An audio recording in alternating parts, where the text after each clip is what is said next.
بروين هلسا يا هايد مركز فرصة غالية واو جول سيتي رياض مهراس يدلي جول كيكو هذه كون كعاوة هل هي برأي مريسا بي اس جي ايان اسكالي اي رادي كوحدة مان سيتي يعني بيل فودن ابن دي بروين لحكتور في عناليسي رياض مهراس جول كيلو مان سيتي باي بي اس جي سيتي عقتها مان سيتي اي دي شيء عيارتا ايضا كوبادي كسر شقيان مهراس في فودن بنانك الله صادقي حدق رياض مهراس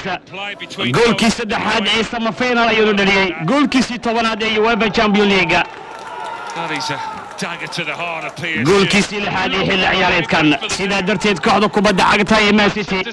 ايا ستوس ugu gudbaysa finalka tartanka UEFA Champions League finalka tartanka UEFA Champions League ayay ugu gudbaysa kooxda kubadda cagta ee Manchester City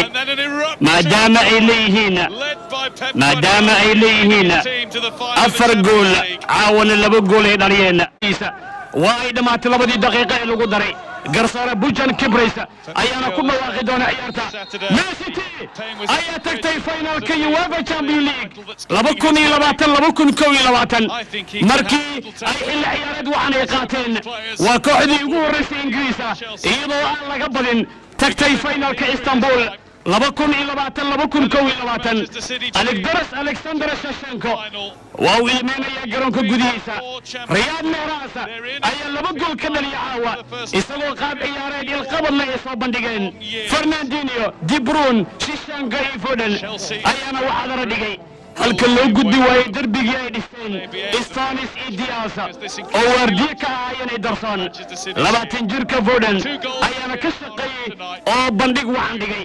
Verratti xilli roose ay qaateen kooxda kubadda cagta ee PSG